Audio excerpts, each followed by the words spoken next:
The stage went silent before the curtain could rise again. Welcome to Faded Echoes. I am your host, Ombra. Tell me where you're tuning in from. Your voices make these mysteries unforgettable. I always enjoy reading them. Let's begin. It was a Tuesday afternoon, a day that seemed content to pass without incident, much like any other at the Brown Stone. The smell of cooking garlic was wafting up from the kitchen, and I was on my fourth cup of coffee, none too eager to report to my boss that the world was spinning just as it should, slowly, predictably, and without drama. I had been humming an old tune when the doorbell rang, and the sound of it sliced through the silence, pulling my thoughts away from my lunch break. I glanced at the door, wondering who would be calling at this hour. "Come in," I called, though I hadn't heard footsteps on the stoop. The door opened, and in stepped a figure I didn't recognize, though something about him looked off. He was a tall man, wearing an immaculate black suit with a gleam that suggested he might have stepped straight out of the pages of a crime novel. His slicked-back hair and sharply cut features reminded me of a man who might be in the business of power, not one to wait for permission before acting. And yet, here he was. He didn't introduce himself immediately. Instead, he looked around the brownstone, his eyes quickly settling on me, then shifting to the closed door of the office behind me. "You must be Archie Goodwin," he said, as if the knowledge were written on my forehead. I nodded.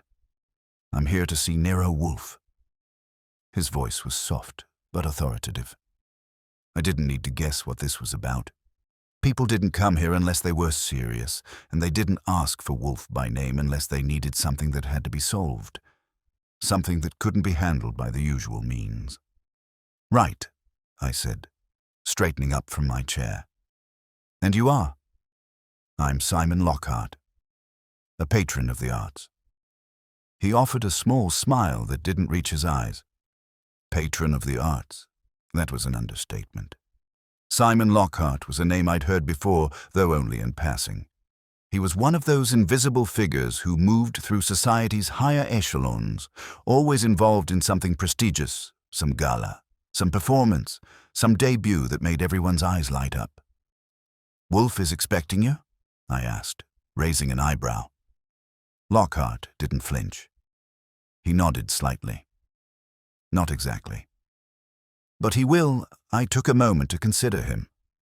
No one simply walked into the brownstone without a reason, and certainly not without making some effort to be noticed. I could see the edge of something beneath his polite demeanor, something that suggested he wasn't here just for a chat. "Come with me," I said, nodding toward the office door. Lockhart's footsteps were oddly silent as he followed me across the room, his eyes now scanning everything with the practiced air of someone accustomed to holding court in high society. I knocked once on the door before entering. Inside, Nero Wolfe was seated as usual, looking not at all surprised, as though he had been waiting for this very moment.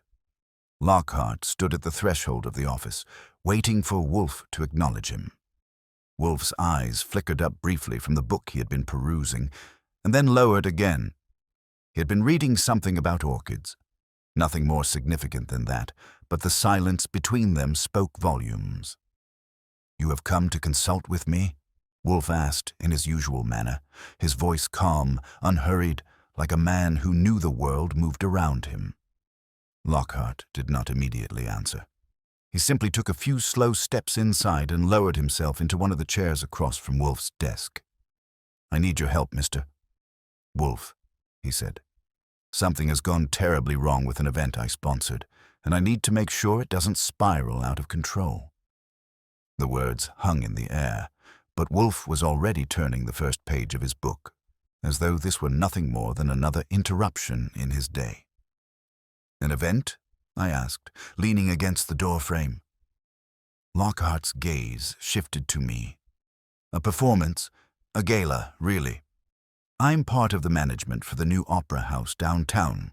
It was supposed to be the event of the year, an evening that would etch the name of the opera house into the minds of the city's elite."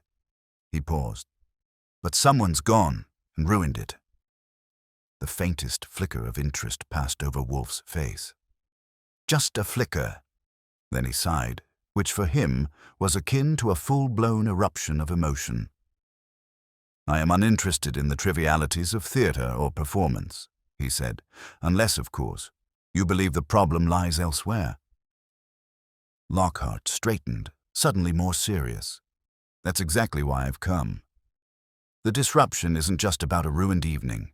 Someone has used this gala to create a scandal, a very dangerous scandal, and I believe it's been orchestrated from within." Now Wolfe was listening.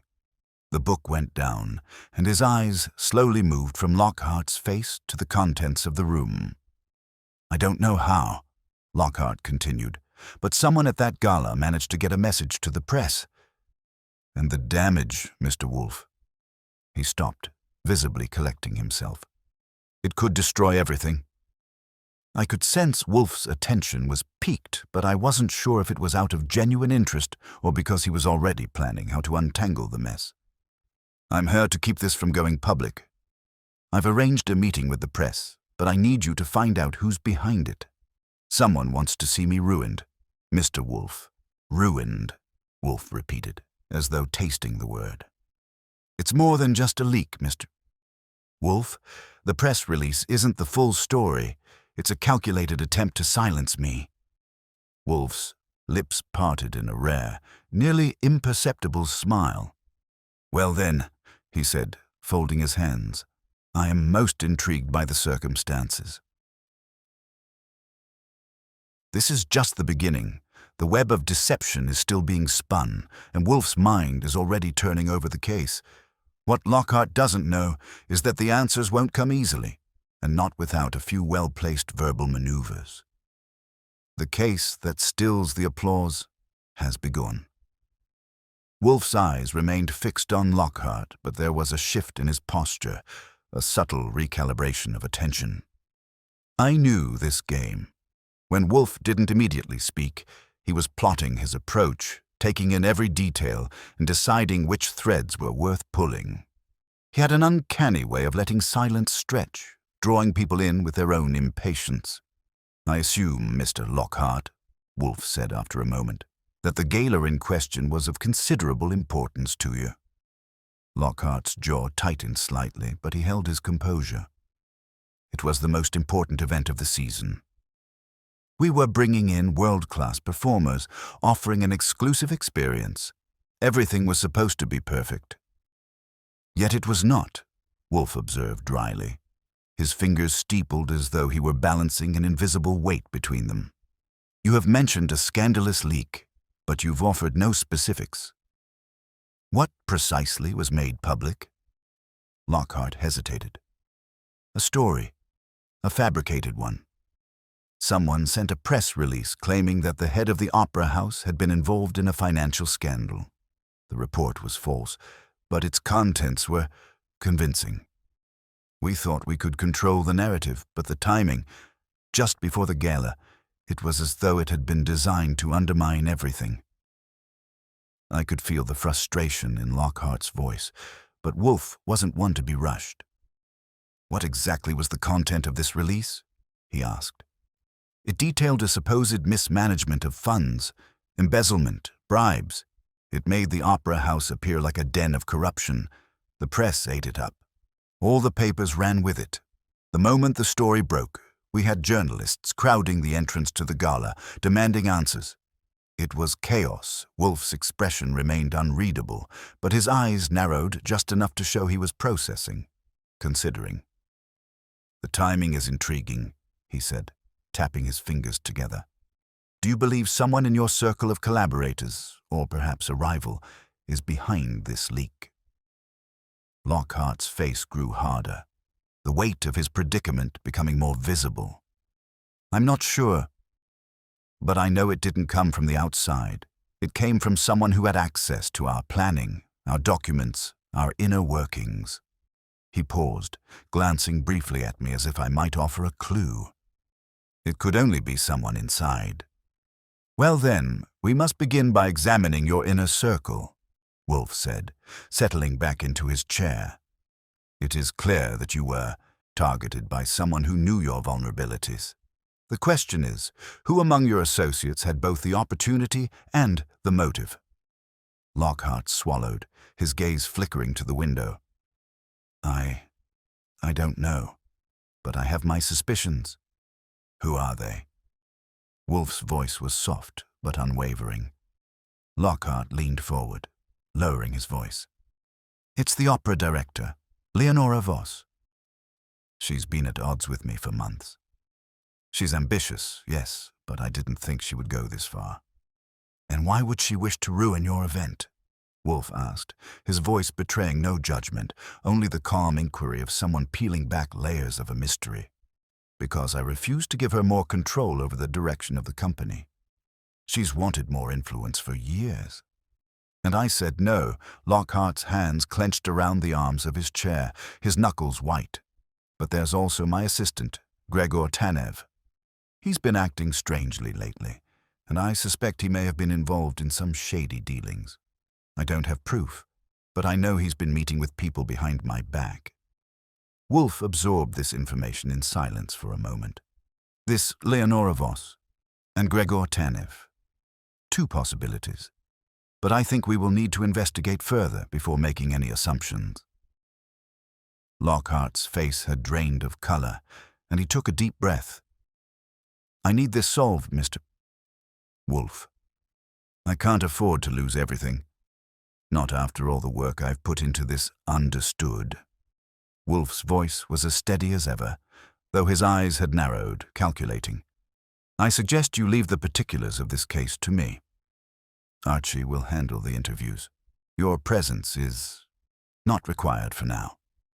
Lockhart's gaze darted toward me, but Wolfe had already dismissed him, the air of finality hanging thick. Archie, Wolfe said once the door closed behind Lockhart. We will begin with Voss and Tanev. We need to know where their loyalties lie and what they stand to gain. As for the press release, Wolfe paused, tapping his fingers on the desk. I believe we can trace its origin, but we must be meticulous. A story like that doesn't simply appear out of nowhere. Someone had to plant it. And when it comes to planting, there's always a sign. I nodded. I'll get started right away, boss. But I've got to admit, this whole thing smells like a setup. Something doesn't sit right with me about Lockhart. He's hiding something, I can tell. Wolfe's eyes twinkled behind his glasses, a glimmer of acknowledgement in his steely gaze. I have not ruled that out, Archie. But let us proceed with caution. We may uncover more than we expect. With that, Wolfe turned back to his orchids, signaling the end of our brief conversation. I grabbed my coat and headed for the door, my mind already ticking through the list of suspects. But as I stepped out into the cool air of the city, I couldn't shake the feeling that the case was already much deeper than it appeared. There was something lurking beneath the surface, something darker, something far more calculated, and I was determined to find it. I walked the few blocks to the opera house, the city's noise and bustle around me fading into the background. My mind was still on the case, circling the same questions that had emerged in the brownstone. Who stood to gain from Lockhart's downfall, and what kind of person would be willing to sabotage the event so thoroughly? The opera house was an imposing structure, built with the kind of grandeur that could make you feel small even before stepping through its doors. Inside, the air was thick with the mustiness of old velvet and lingering perfume, as if the very walls had seen too many high society secrets whispered into the air. I approached the front desk, where a young woman with sharp eyes and an even sharper uniform looked up from her notes. "Mr. Goodwin," she said, her voice betraying no surprise. "Mr. Lockhart is expecting you." "Well, I'm not here for him," I replied, leaning against the counter. "I'm here for Miss Leonora Voss, the opera director. I need a word." The receptionist didn't hesitate. "Follow me." She led me down a corridor toward a set of mahogany double doors, the kind you'd expect to find in a courtroom, not an opera house. She knocked once, and without waiting for an answer, she opened the door. Inside, Leonora Voss stood near a desk cluttered with papers and sheets of music.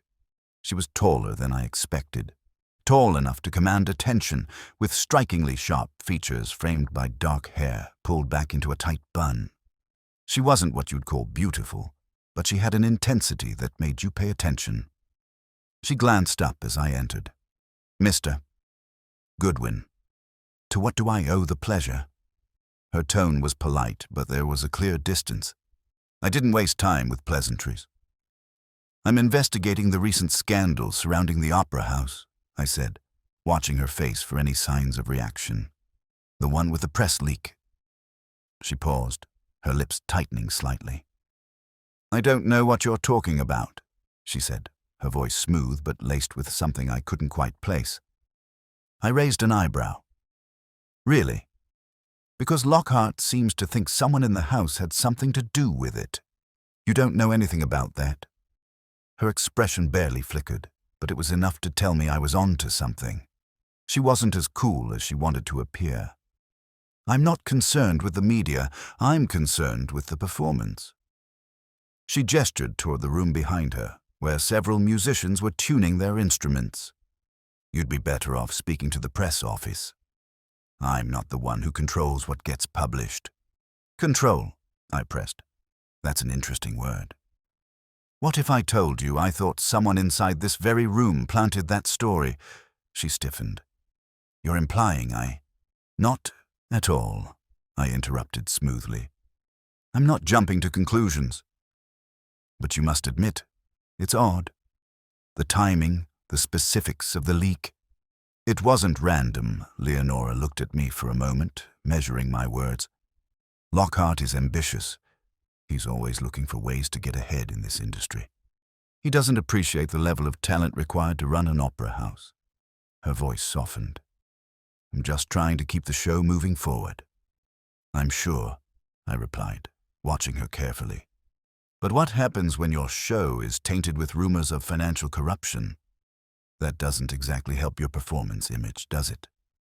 Her eyes narrowed, but before she could respond, I pushed forward. "Tell me something. Who's Gregor Tanev to you? Is he involved with this mess in any way?" The mention of Tanev's name seemed to hit her like a jolt. "Gregor is nothing but a distraction," she said, her voice now cold. "He's a minor player. If you want to waste your time on him, be my guest, but I don't see how he's relevant." I smiled, but it was a thin, knowing smile.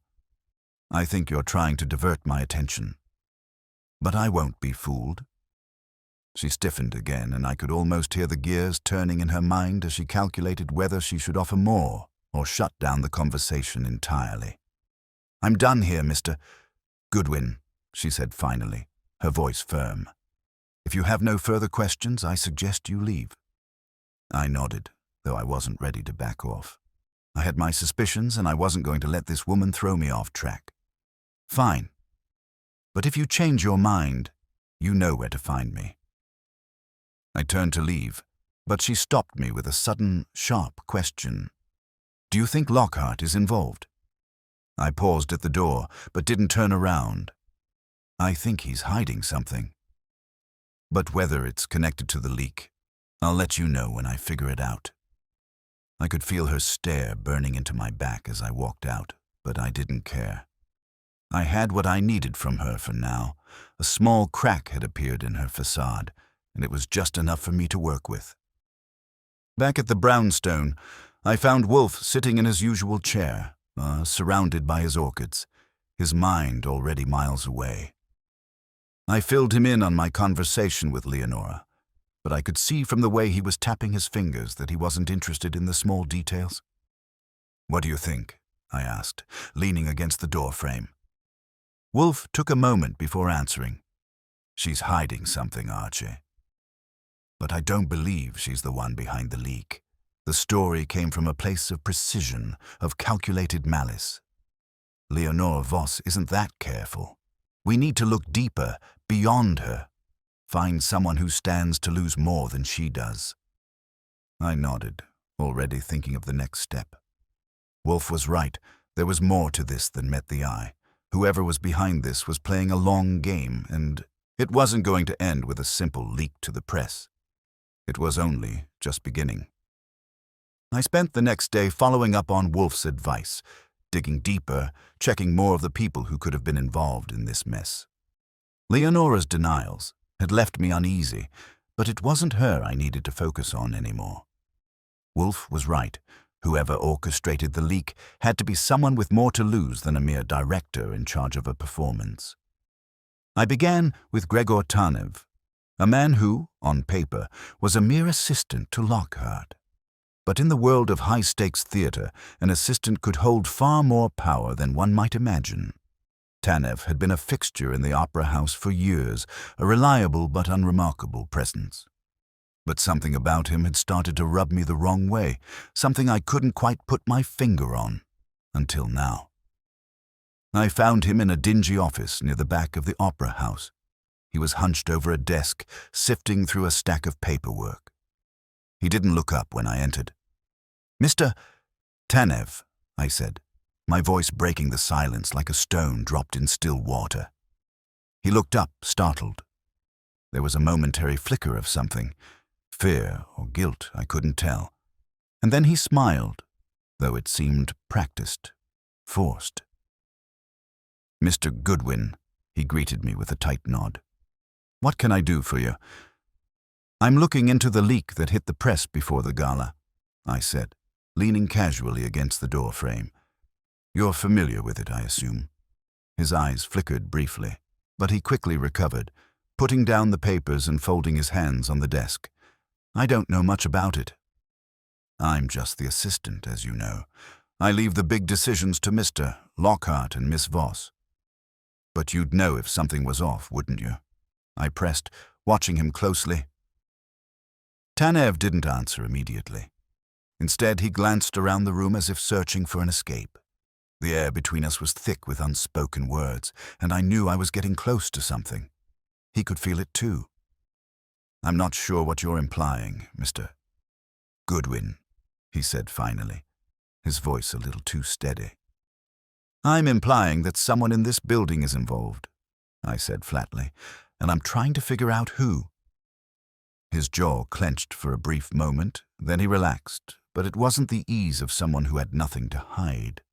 It was the calm of someone who was practiced at hiding things. "I don't know anything about a leak, Mr. Goodwin," he repeated, "and if it's about the press, you should be speaking to Mr. Lockhart or Miss Voss." I studied him for a moment longer, then smiled. "You're right. I'll let them handle it." I turned to leave, but I couldn't resist adding, "But if you change your mind, I'll be around." I had no idea whether Tanev would crack, but I knew enough from the conversation to keep my suspicions alive. The tension in the room, the way he shifted uncomfortably. There was more to him than met the eye. On my way back to the brownstone, I kept thinking about the way Tanev had reacted. The leak didn't seem to bother him much. Too calm, too calculated for someone in his position. If I didn't know better, I'd say he was protecting someone. Or perhaps he was involved in a way I hadn't considered. By the time I got back to Wolfe, the sun was beginning to dip below the horizon, casting long shadows across the room.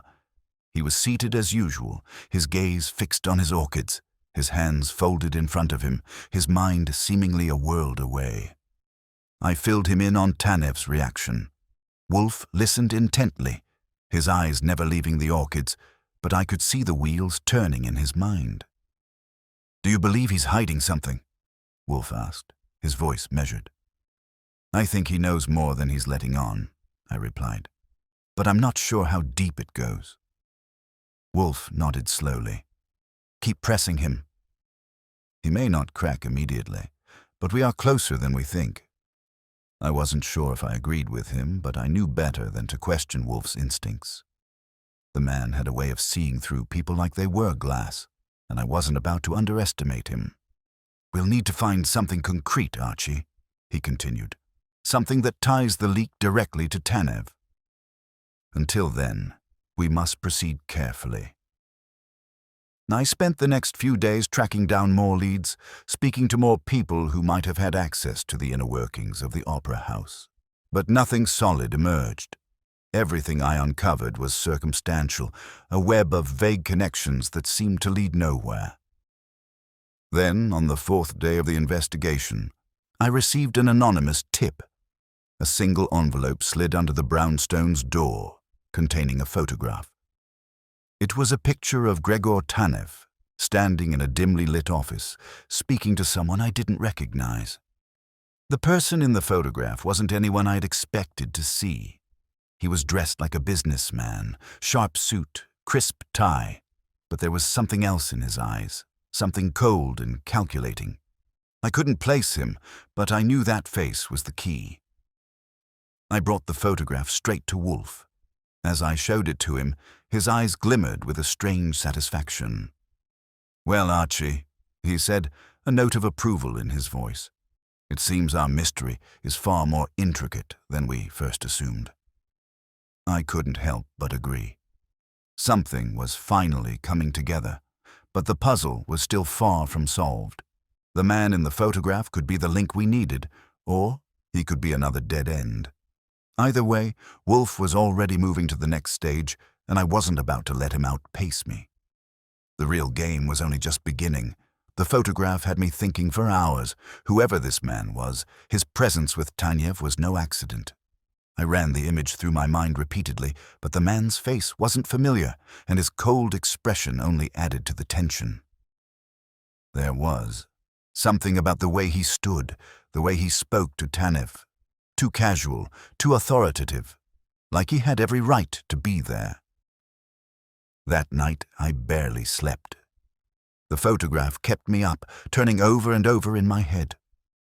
Wolfe had given me no new orders, but I knew he had already formulated a plan.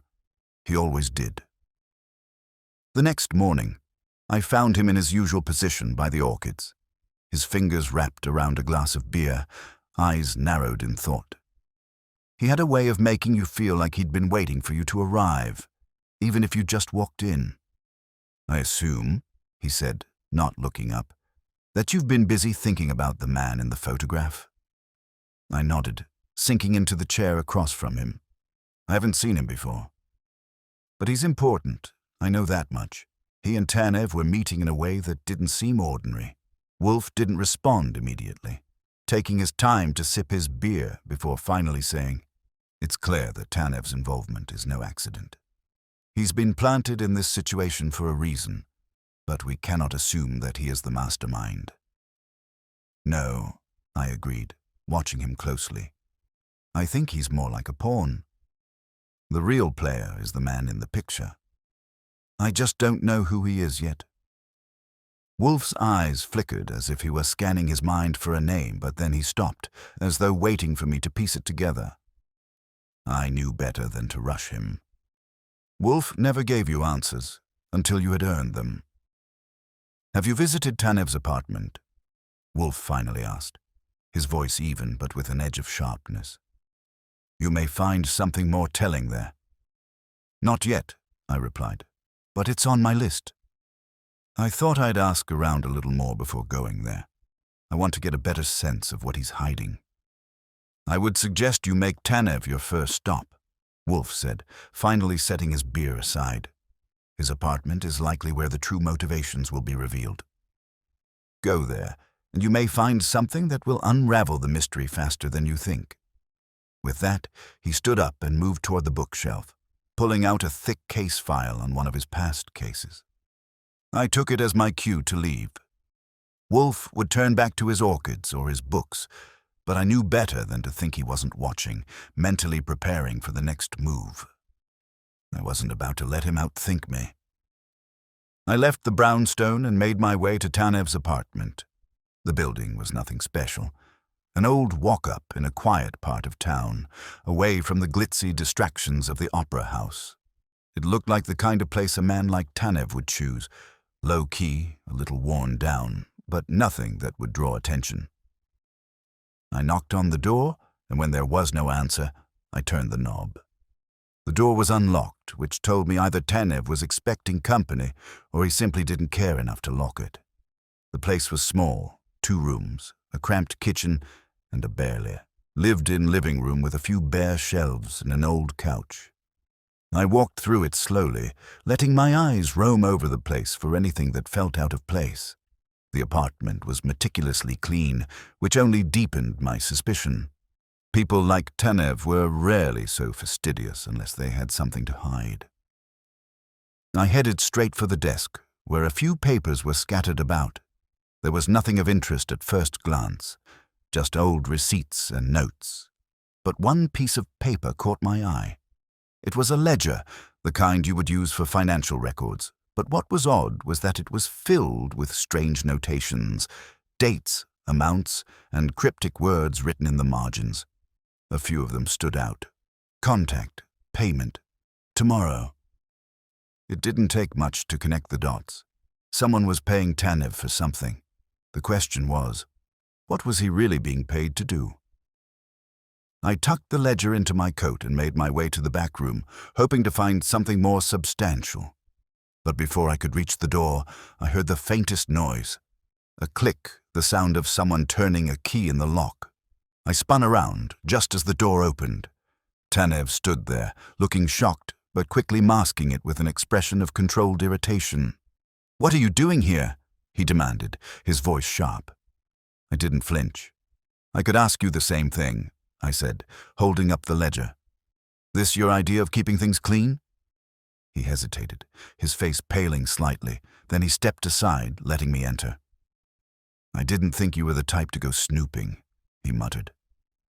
"You didn't think at all, did you?" I replied, scanning the room once more. "You've been trying to cover your tracks, but you're slipping up." Tanev's eyes darted to the ledger in my hand, then back to my face. "That's nothing. Just some old notes."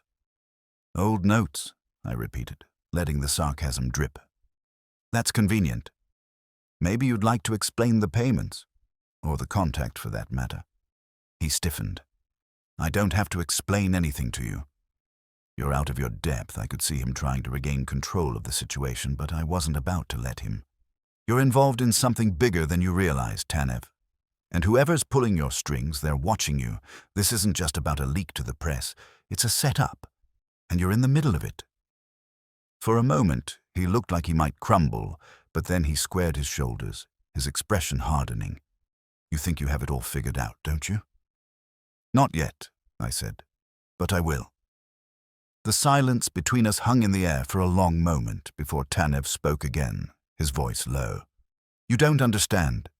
If I told you anything, they'd what?" I cut in, narrowing my eyes. "Who are you working for, Tanev? And how does the man in the photo fit into this?" His gaze flickered briefly, the smallest crack in his composure, before he quickly masked it with defiance. "You'll find out soon enough."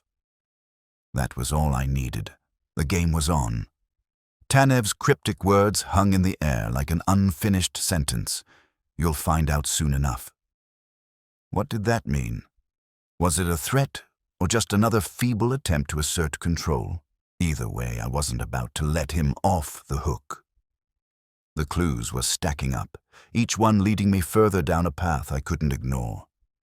I left his apartment with the ledger tucked under my arm, but the mystery was far from solved. If anything, it had deepened. Tanev was trying to protect something or someone, and whatever he was involved in went far beyond a simple leak to the press. The next stop was Wolfe's. By now, he was more than just a partner in this investigation.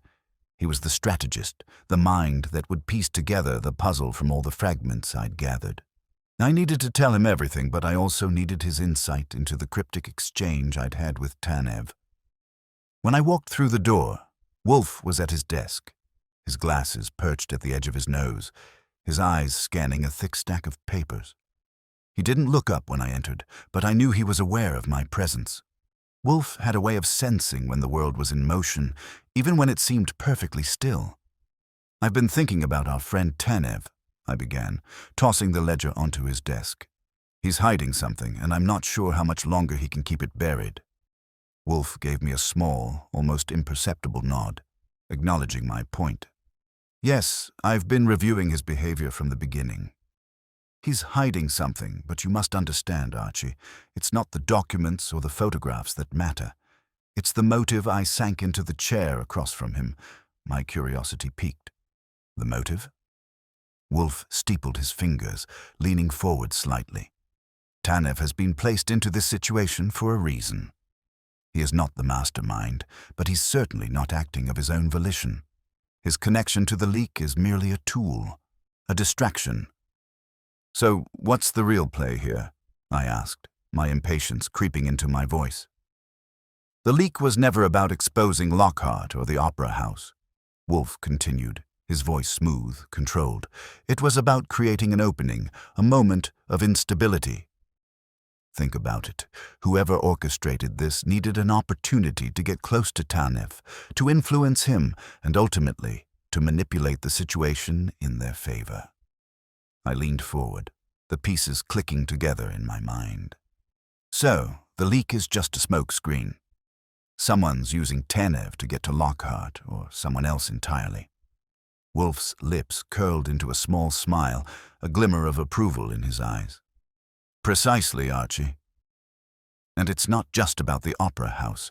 This is much bigger than that. Tanev is being used as a pawn in a game that extends beyond his understanding. I sat back, processing his words. It made sense. Tanev was a pawn, and someone was orchestrating his every move. But who? And why the Opera House? It wasn't like Tanev had any real power on his own. He was a small player in a much larger scheme. Well, we have two things to do, I said, standing up. We need to figure out who's pulling the strings. And we need to find out what's in it for Tanev. If he's willing to go this far to protect whatever it is, it must be worth something big. Wolfe nodded. Indeed. And we must remember that in this game, people don't act without a reason. We must find the person behind the curtain, someone with the means and the motive to set all of this in motion. I grabbed my coat and started for the door, but Wolfe's voice stopped me. Archie, he said, his tone more serious now, there's one more thing. Whoever is behind this isn't acting alone. We need to be careful. They'll want to tie up loose ends before this case is over. I nodded. I'll be careful, Wolfe. I always am. As I stepped out into the cool evening air, the weight of Wolfe's words hung heavy in my mind. I was getting closer, but the closer I got, the more dangerous it became. Whoever was behind this didn't just want to ruin Lockhart's gala.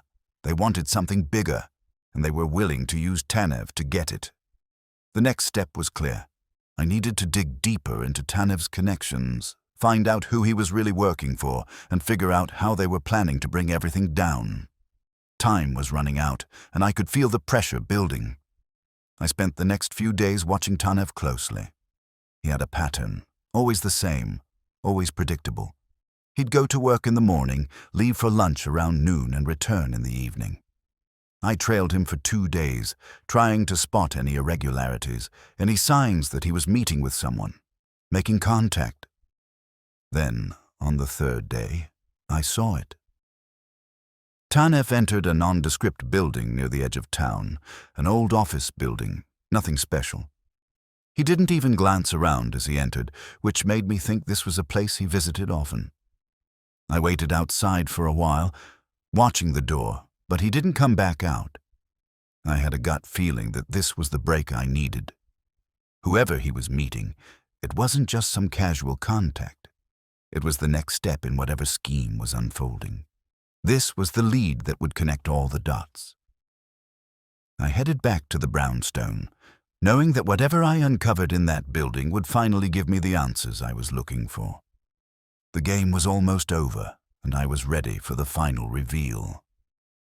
I paced the room as I waited for Tanev to make his move. It was late afternoon by the time he emerged from the building. His expression was unreadable, but there was something in the way he carried himself now. Tighter, more alert, as if he knew I was watching. I stayed a few paces behind, maintaining just enough distance to keep him unaware of my presence.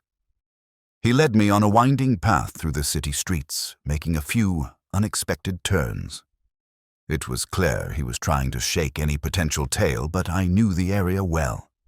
The city was a maze, but one I could navigate blindfolded if necessary. Finally, he stopped at a rundown apartment complex, the kind you wouldn't look twice at.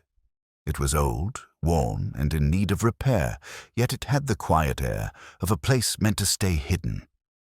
Tanev paused at the entrance, glancing around. I ducked behind a nearby streetlight, doing my best to stay out of sight, but it wasn't necessary. Tanev was too focused on something else. He pushed through the door and disappeared inside. I waited a few minutes, trying to get a sense of the building's layout. It was the kind of place you wouldn't expect to find anything of value, but I'd learned long ago that appearances could be deceiving. This was where the game was taking its next turn. Tanev had led me straight to a place of secrets. I slipped inside quietly, taking care not to alert anyone. The smell of damp wood and stale air filled my nostrils as I crept up the stairs. It wasn't a fancy place by any stretch of the imagination, but I felt the familiar prickle of tension, the kind you get when you're close to a revelation, but not quite there yet.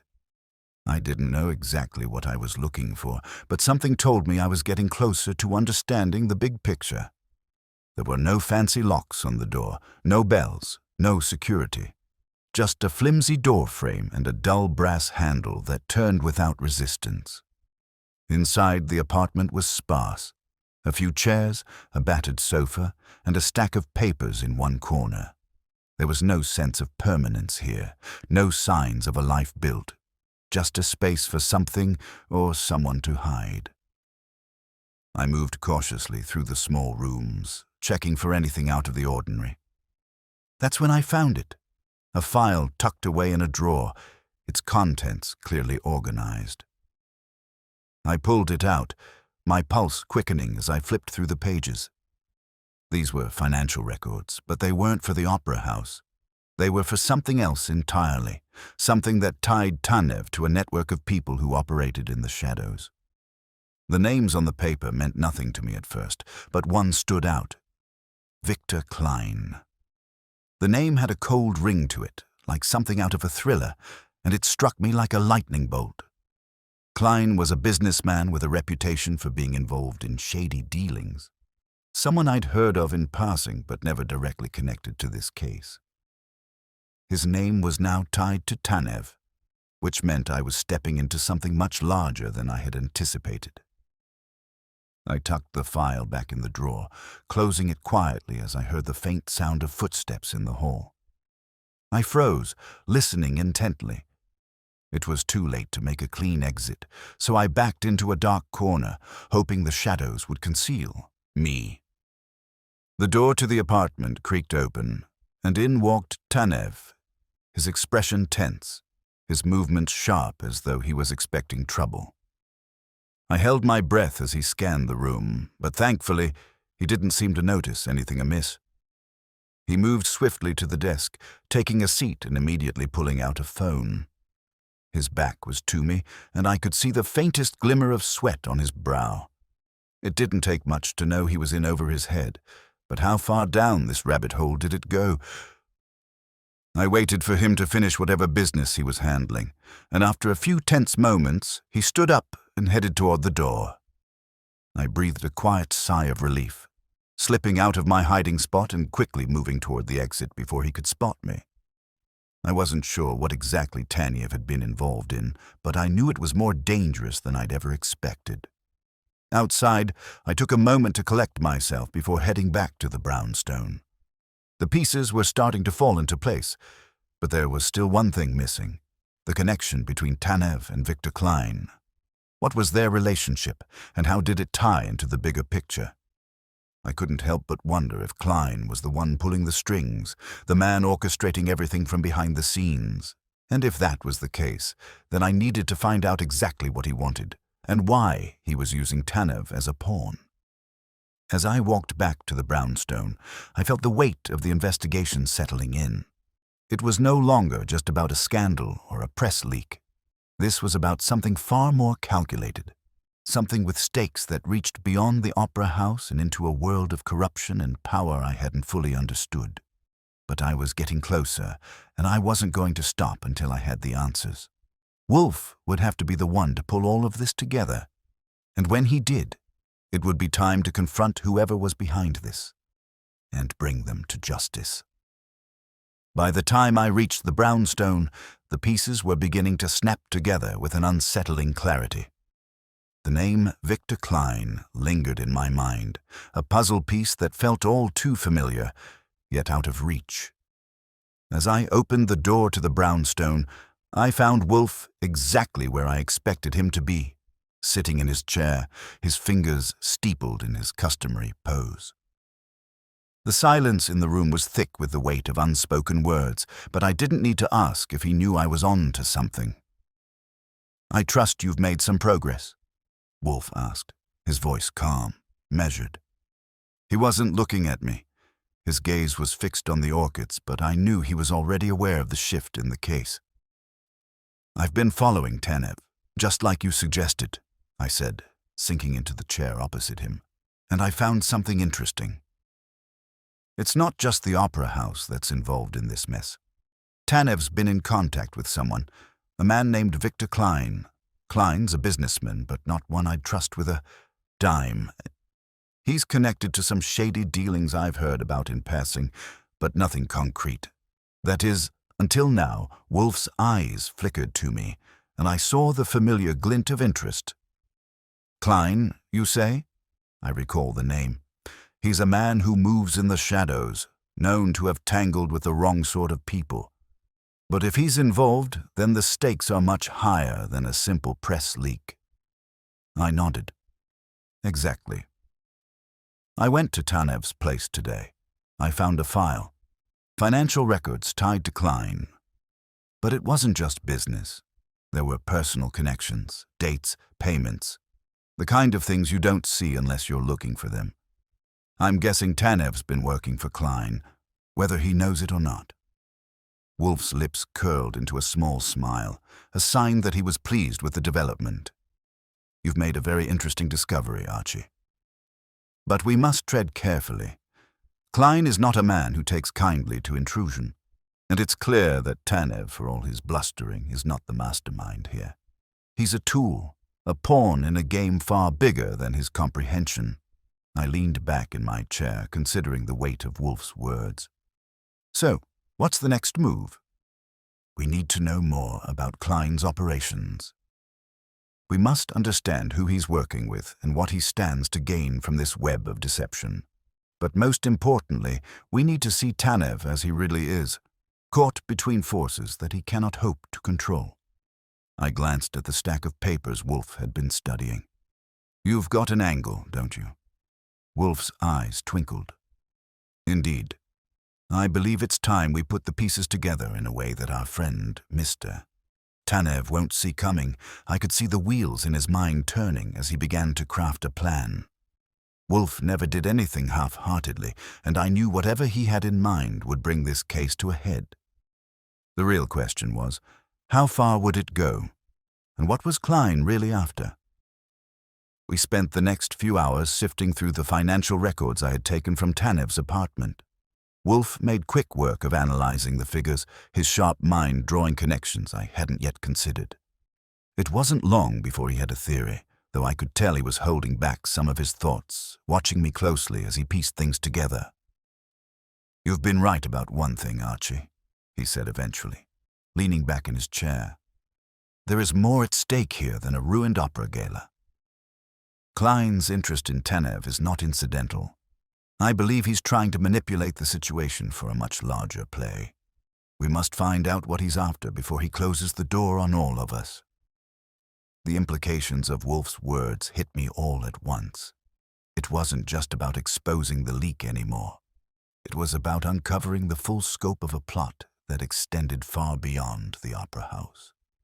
Whatever Klein's endgame was, it wasn't something we could afford to ignore. "We need to find Klein," I said, my voice steady, even as the tension in the air thickened. "We need to confront him before he makes his next move." Wolfe nodded slowly, but there was something in his eyes. Something that suggested he wasn't as eager for confrontation as I was. I agree, but we must move carefully. Klein is a man who doesn't leave loose ends, and if we aren't cautious, we could find ourselves entangled in a web of lies and danger we won't be able to untangle. I stood up, the weight of the investigation settling more heavily on my shoulders. Then let's untangle it before it's too late. Wolfe didn't respond immediately, but I could see the flicker of calculation in his eyes. He had a plan. I knew that. But the details, well, that was something he wouldn't share until the moment was right. I turned to leave, knowing that the next step in the investigation was crucial. If we were going to confront Klein, we needed to know more about his operations, how he'd manipulated Tanev and who else he had in his pocket. But one thing was certain. We weren't just dealing with a simple press scandal anymore. This was a game of power, and it was one that Klein wasn't about to let us win. As I walked out the door, I couldn't shake the feeling that this was the calm before the storm. Everything had been building to this point, and the next move would determine how far we were willing to go to uncover the truth. The pieces were in place, and now all we had to do was figure out who would make the first move. The following morning, I found myself back on the streets of the city, a sense of urgency hanging over me. Wolfe's words echoed in my mind. We must move carefully. He was right, of course. Klein wasn't someone you could corner easily. He'd been operating in the shadows for too long, and now we were the ones who had to tread lightly. But how much longer could we wait? The longer we delayed, the deeper the situation grew, and with each passing hour, Klein was getting closer to whatever endgame he had in mind. I made my way to the address I'd gotten for Klein's known associates, a discreet office building that looked perfectly ordinary on the outside, but had the feel of a place built for business that thrived on secrecy. The place looked abandoned, its exterior worn with age, but I knew better than to trust appearances. It was the perfect kind of place for someone like Klein to conduct his operations out of the public eye. I checked the time, noticing the hours were slipping by. Every minute I spent standing on the sidewalk felt like one more chance for Klein to make his move. I didn't hesitate. I pushed open the door and entered. Inside, the building was dimly lit, the faint smell of dust and old wood lingering in the air. The reception area was eerily quiet, with no one manning the front desk. It didn't surprise me. The entire place felt like it was on the edge of being forgotten. I passed through the entryway and followed the hallway down, my footsteps echoing in the silence. The door at the end of the hall was slightly ajar, a low light spilling out from the crack.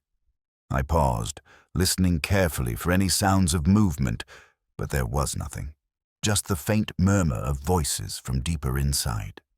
I knew better than to charge in without some understanding of what I was dealing with, so I pressed my ear to the door, hoping for any hint of a conversation or meeting that might give me the edge.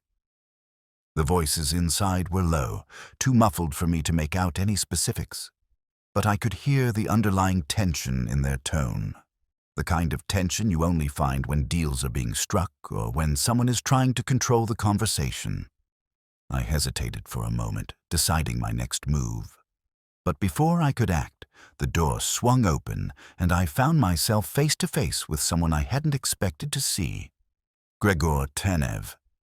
His eyes widened in shock when he saw me, and for a split second I saw a flicker of panic cross his face, but it was gone as quickly as it appeared, replaced by that same tight, guarded expression I'd seen so many times before. "What are you doing here, Goodwin?" Tanev asked, his voice calm but his body stiff, as if he was ready to make a quick exit. "I was about to ask you the same thing," I said, my voice steady, though my mind raced. What was Tanev doing here? And why was he meeting with people in this place, especially after everything that had happened? Tanev's eyes darted toward the open door behind him, where the sound of murmured conversation continued. "This is none of your business," he said, his voice low, but there was an edge to it now. "You need to leave." I took a step forward, my gaze never leaving his. I'm not going anywhere, Tanev. Not until you start telling me the truth. You've been tangled up in something much bigger than you realize, and I think it's time you finally came clean. For a moment, Tanev hesitated. I could see the internal struggle written all over his face, caught between his own fears and the realization that he might not be able to keep this secret much longer. But then, as if deciding it was no use, he stepped aside and motioned for me to enter. "You really want to know the truth, Goodwin?" he asked, his voice strangely resigned. "Then come inside. I don't think you're ready for what you're about to hear." I didn't need any more encouragement. I pushed past him and stepped into the room where the conversation had stopped abruptly. The moment I entered, 3 pairs of eyes turned toward me. Eyes that looked as though they had been expecting someone, but not me. At the center of the group was a man I didn't recognize, but I could feel the power radiating off him. He was tall, well-dressed, and his presence alone seemed to command respect. Tanev closed the door behind me, and the man stood up from his seat, regarding me with an unreadable expression. He was calm, almost too calm, as though the situation were completely under control. "Mr. Goodwin, I presume," the man said, his voice smooth and controlled. "I've heard a great deal about you." I took a step forward, trying to assess the situation. "Who are you?" I asked, my voice steady despite the adrenaline coursing through me. "What's going on here?" The man smiled, the kind of smile that didn't reach his eyes. "You're quite persistent." "I'll give you that." He took a step closer, his eyes flickering between Tanev and me. "The truth, Mr. Goodwin, is that you've stumbled into something that's far beyond your understanding. You're asking the wrong questions." I could feel the weight of the moment settle in. Whoever this man was, he was the one pulling the strings. Tanev was just the messenger, and as much as I hated to admit it, I just walked straight into the heart of the operation. I glanced at Tanev, but he didn't meet my eyes. Instead, he stood there, arms crossed, looking like a man who had given up. "You have a choice, Goodwin," the man said, his tone now taking on a colder edge. "You can leave now and forget everything you've seen here, or you can stay and we'll see how far your curiosity gets you." I took a deep breath, my mind racing with the realization that I was finally getting close to the truth. The truth about Klein, Tanev, and whatever game they were playing. But now, the real question was, how far was I willing to go to uncover it? I stood there in the center of the room, my mind working over every possible outcome. The man in front of me, calm and composed, was the key to everything, the final link in a chain that had led me through layers of deception and manipulation. I could feel the weight of the moment pressing down on me, but I wasn't about to back down. "Let's get one thing clear," I said, my voice steady despite the mounting tension. "I'm not leaving until I get the answers I've been looking for. So you might as well save us both some time." The man's lips twisted into a thin smile, but there was no humor in it. "You're more tenacious than I thought. Very well. Since you're so eager, I'll give you what you want." He gestured to Tanev, who still hadn't moved, his face a mask of resignation. "You've been chasing the wrong story, Goodwin," the man continued. "This wasn't about a simple leak or a scandal at an opera gala. That was just the distraction. The real play is much larger and far more lucrative." I felt the hairs on the back of my neck stand up. "What are you talking about?" The man's smile grew wider, but it wasn't reassuring. "Victor Klein has been orchestrating a series of financial manipulations for years. The gala, the leak, Tanev, those were all just pieces of a much bigger operation. The real goal was to destabilize certain markets, create a temporary chaos, and then swoop in and profit from the fallout." I blinked, trying to process the words. "You're saying this was all a diversion for something illegal?" "Precisely.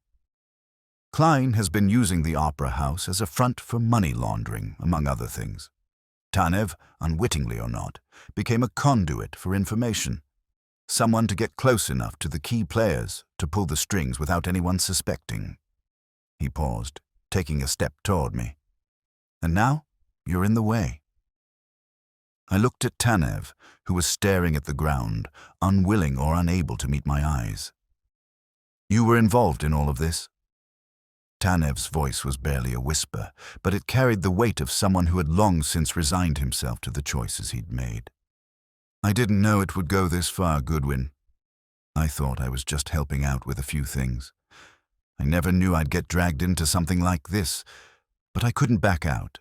Not after I was in too deep. The realization hit me like a punch to the gut. Tanev hadn't been the mastermind, but he'd certainly played a role in it. He'd been a pawn, caught between Klein's manipulation and his own fear of what would happen if he tried to pull away.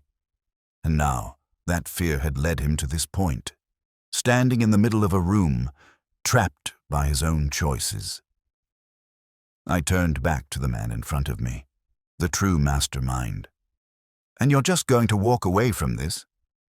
You think I'll just let you slip away, after everything I've uncovered? The man's smile faltered slightly, but his calm demeanor never wavered. You don't have much of a choice, Goodwin. The wheels are already in motion. Whatever you think you know, it's too late. Klein has already covered his tracks. There's nothing you can do now. For a brief moment, I considered his words. Was it too late? Had I really stumbled into a web so complex that even I couldn't untangle it? But then I thought of Wolfe, his steady hand, his unyielding logic. He'd always said the truth had a way of coming out in the end. And that's exactly what had happened here. I wasn't walking away from this empty-handed. No, I said, my voice sharp with finality. It's not too late. And you're not walking away. I'm not going to let you. The man's face tightened, but before he could react, I turned to Tanev. I need you to make a choice, Tanev. You can help me, or you can keep standing there, but I won't let you keep running from this. You've been part of this mess, whether you like it or not. Help me bring him down, and maybe you can get out of this alive. But if you stay silent... Tanev hesitated, torn. The weight of his decision hung in the air. Finally, after what seemed like an eternity, he spoke. I'll help you, Goodwin. I never meant for any of this to happen, but I can't just let it continue either. I looked back at the man, now knowing that the pieces were finally falling into place. You're done, I said, my voice cold. It's over. The man's expression shifted from calm to something darker, more dangerous. But it was too late. His game had ended. I knew it, and I could see in his eyes that he knew it too. Within hours, we had the evidence we needed to take down Klein, thanks to Tanev's cooperation. The investigation unfolded as Wolfe had predicted, with all the pieces finally slotting into place. Klein was arrested, his operations exposed, and the full extent of his manipulation came to light.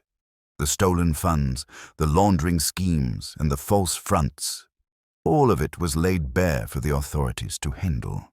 As I sat with Wolfe later that evening, watching the city settle into its usual rhythm, I felt the weight of the case lift from my shoulders. The truth had come out, just as it always did. Well, Archie, Wolfe said, his voice filled with quiet satisfaction. I dare say you've earned a good meal tonight. I smiled, relieved but exhausted. I think I've earned a lot more than that. Wolfe chuckled softly, his eyes never leaving the orchids. Perhaps. But for now, I think dinner will suffice. And with that, we settled into the quiet comfort of the brownstone, knowing that once again, justice had been served, had been served, had been served, had been served, had been served, had been served, had been served.